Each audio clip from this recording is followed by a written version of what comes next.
สบายดีพี่น้องเอ้ยฝนตกหลายโพดปีนี้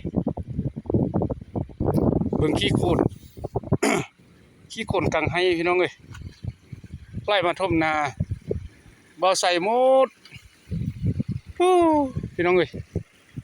จักสิเฮ็ดแนวใดพี่ลึกเลยพี่น้องเอ้ยอันนี้เป็นขี้โคลนกังให้ส่วนมันพี่น้องเอ้ยไล่มา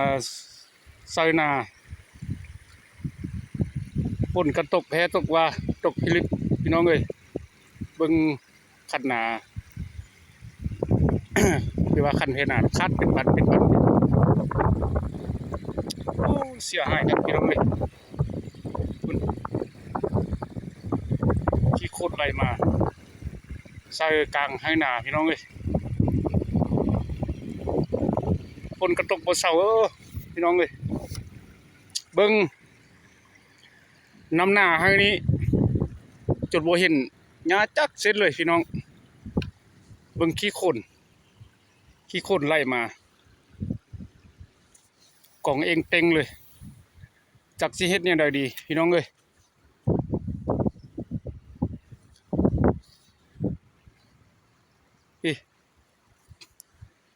ขี้โคลนนั่นน่ะกลางส่วนมันพี่น้องเอ้ยขี้โคลนกลางส่วนมันไล่ลงมา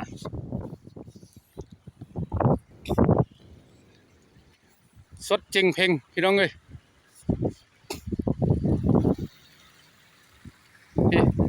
จักสิเฮ็ดเนี่ยได้ร้อนเฮ็ดนาปีนี้ยากกว่าคู่ปีพี่น้องเอ้ย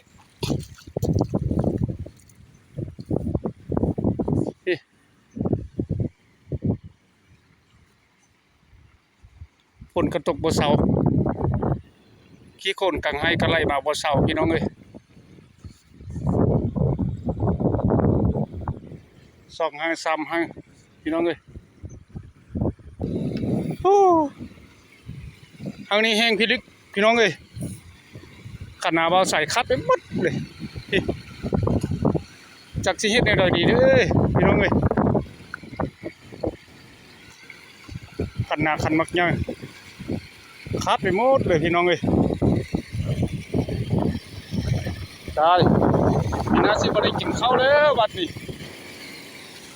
พี่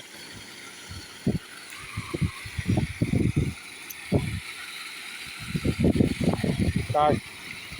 น้ำนองฝนตกบ่เซาน้ำนองแท้นองว่าพี่น้องเอ้ย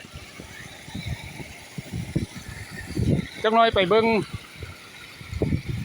ทางเนื้อตื้มพี่น้องเอ้ยทางนี้กับพี่ลึกขี้โคลนไล่มาใส่พี่น้องเอ้ยพี่ไล่ให้ไล่ว่า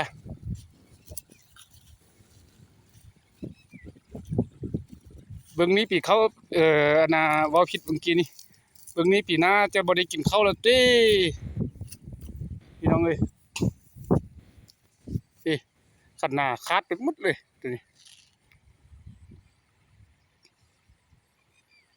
ตัวนี้แม่นขันหน้าตัวนี้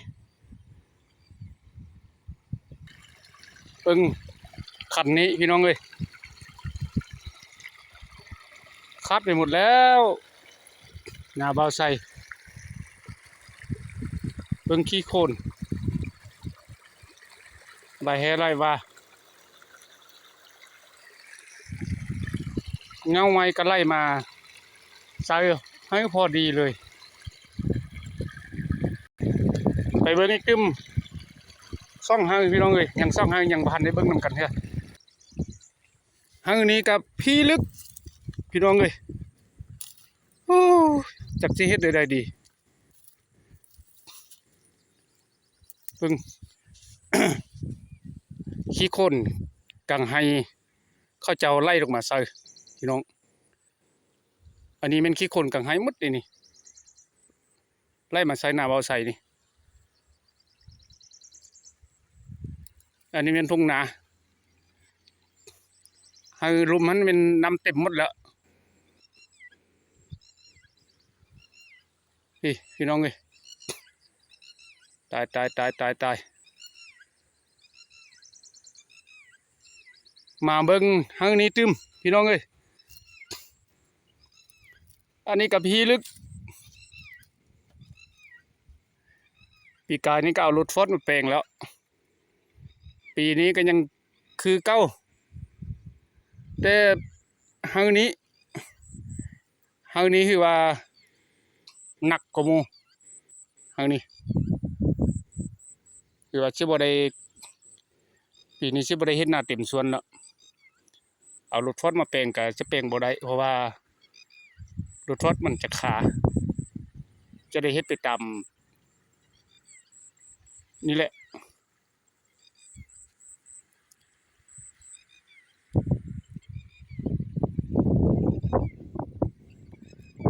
อันนี้เป็นห้องน้ำไหลลงมาพี่น้องเอ้ยฝากกดไลค์กดแชร์เด้อพี่น้องเด้อถ้าเห็นคลิปนี้ฝากติดตามเด้อกดติดตามเด้อพี่น้องเด้อ